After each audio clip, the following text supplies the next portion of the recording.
presented by Bharachandi Bhojpuri Films.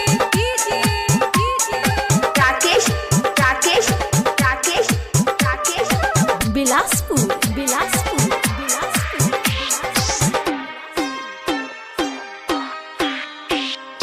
आइल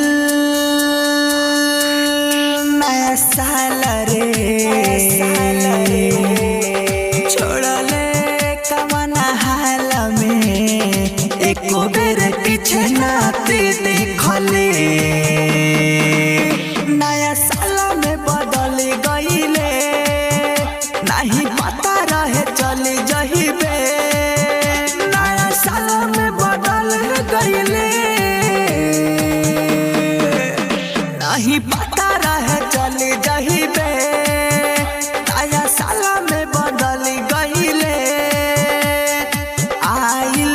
नया साल रे छोड़ले कवना हाल में एको बार पीछे नहीं देखले नया साल में बदल गईले नहीं पता रहे चली जहिबे नया साल में बदल गईले नहीं पता रहे चली जहिबे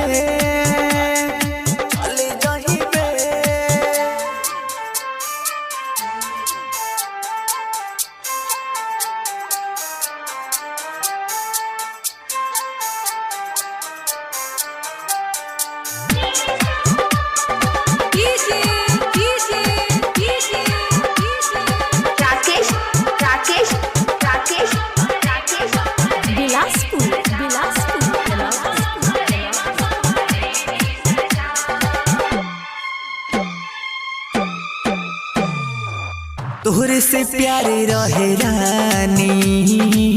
काहे तू कलू मने मानी तोहरे से प्यारे रहे रानी काहे तू कलू मने मानी रुआ रुआ देता तोहके दुआ देता रुआ रुआ देता तोहके दुआ देता छोड़ी तुम्हारे के दिल में चल गईलू रानी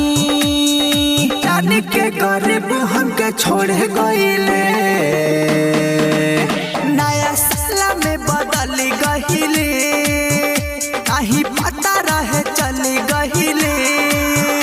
नया साल में बदल गईले नया साल में बदल गईले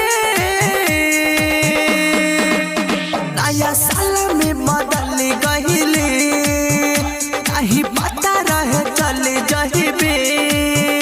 नया साल में बदल गईले नहीं पता रहे चले जहिबे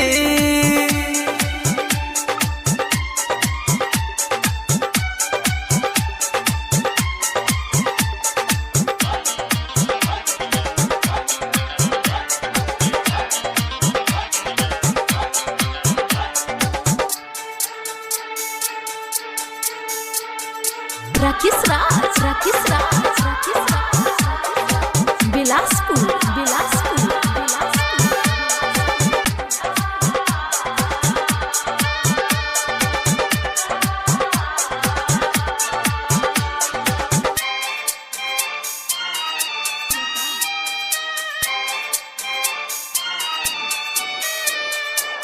रहलू पवन के तू धड़कन आशिक के घर चूड़ी खाना कल रहलू पवन के तू धड़कन आशिक के घर चूड़ी खाना कल नीरज आयुष हो संगे खुश हो नीरज आयुष हो संगे खुश हो दिहलू अशोक के रुवाही हाथ में मेहदी रचाई जियात में चिता जराइले